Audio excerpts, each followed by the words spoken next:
Hello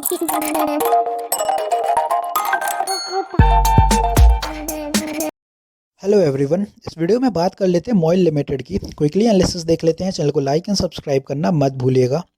तो यहाँ पे आप देख रहे होगे स्टॉक वही बुलिश मोमेंटम के साथ चल रहा है। और अभी कुछ दिनों से आप देखेंगे तो पहले यहाँ पे आए थे अपना एक साइडवेज का मोमेंटम, जिस मोमेंटम के बाद स्टॉक थोड़ा स्थगित मोमेंटम हो गया था, ना बढ़ रहा था ना गिर रहा था, पूरा साइडवेज का था। और अब देखेंगे फाइनली फ्राइडे के सेशन में एक बुलिश मोमेंटम देखने को मिला है। तो यहाँ कहीं अपन को देखने को मिला है इस लेवल के करीब, और 294 295 से ये अपन को बायर्स का लेवल देखने को मिला है। और यहाँ पे आप देखेंगे बायर्स का लेवल साइकोलॉजिकल लेवल के थोड़े नीचे था, इसीलिए उसको मोमेंटम पकड़ नहीं पा रहा था। क्योंकि आप देखेंगे पहले भी 300 के अराउंड रिजेक्शन थे, 1 2 3 4 रिजेक्शन 300 के करीब थे।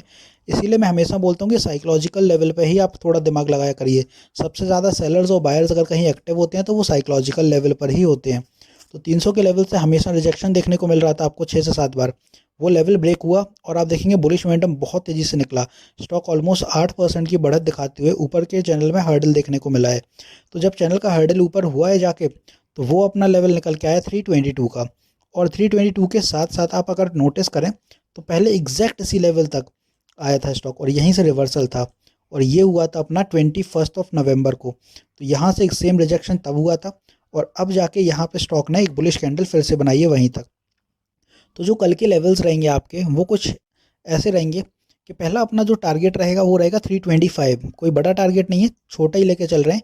एक साइकोलॉजिकल लेवल है, और छोटा टारगेट इसलिए ले रहे हैं क्योंकि आप देखेंगे 7% से 8% की बढ़त ऑलरेडी फ्राइडे सेशन में हुई है। तो कोई बड़ा पंपिंग तो उतना एक्सपेक्ट नहीं कर सकते हैं। तो 325 अपन एक मान के चल सकते हैं। जस्ट इन एनी केस अगर फिर भी कहीं ना कहीं ऐसी ही पंपिंग होती है जैसे मॉइल लिमिटेड में यहाँ हुई है फ्राइडे के सेशन में, और 7% की बढ़त हुई है, तो फिर अपना जो नेक्स्ट टारगेट रहेगा इसी लाइन में वो रहेगा 350 का। वो भी एक साइकोलॉजिकल लेवल है। तो ये दो टारगेट हैं अपने, 325 एंड 350। और इन दोनों के बीच में अगर आप देखें तो एक टारगेट आपका निकल के आएगा 338। तो ये हो गए अपने 3 टारगेट। इन्हीं के बीच में अगर स्टॉक का मोमेंटम आप समझ लीजिएगा, सस्टेन करता है 321 तो 325 निकलेगा। 325 भी सस्टेन करता है तो 338 तक आएगा।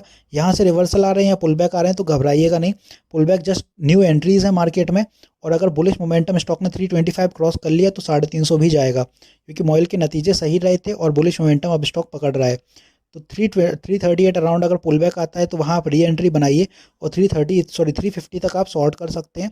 और अगर होल्ड करके रखना है तो फिर 350 के बाद ही कोई मोमेंटम बनेगा। तो 350 तक इसीलिए मैं बोल रहा हूँ कि शॉर्ट करिए। अगर शॉर्ट टर्म ट्रेडर हैं आप, लॉन्ग टर्म ट्रेडर हैं तो उनका तो कुछ कहना ही नहीं है, क्योंकि मॉइल एक अच्छा शेयर है। और आप देखेंगे ये महाराष्ट्र की कंपनी है, स्टेट ओन्ड कंपनी है, तो सही चलने वाली है। आने वाले दिनों में 400 के टारगेट आपको बाय दिसंबर ही दिख जाएंगे। सपोर्ट की अगर बात कर लें तो सपोर्ट स्टॉक में अभी अगर यहाँ से फॉल एनी मीन्स अगर करता है, अगर निफ्टी थोड़ा अंडर परफॉर्म रहता है या अनस्टेबल होता है आने वाले दिनों में, तो यहाँ से जो सपोर्ट रहेगा पहला स्टॉक में वो 310 का रहेगा। दूसरा सपोर्ट निकल के आएगा अपना 300 इस लेवल पे, और तीसरे सपोर्ट में स्टॉक 295 जहाँ से बुलिश हुआ था। तो नीचे की तरफ अपन ने 3 सपोर्ट ले लिए। अब लोग कहते हैं कि सपोर्ट क्या लेना है जब स्टॉक बुलिश है। तो सपोर्ट इसलिए लेने होते हैं क्योंकि सपोर्ट हमेशा आपको पता होना चाहिए कि आप जिस स्टॉक में ट्रेड कर रहे हो तो वो अगर फॉल करता है तो रुकेगा कहाँ आके। क्योंकि पता तो होना चाहिए कि रुकेगा कहाँ आके, वरना आप तो अंधाधुंध वो गिरता जा रहा है, आप तो घबराहट में फिर कहीं भी बेच देंगे। तो सपोर्ट इसीलिए पता होने चाहिए।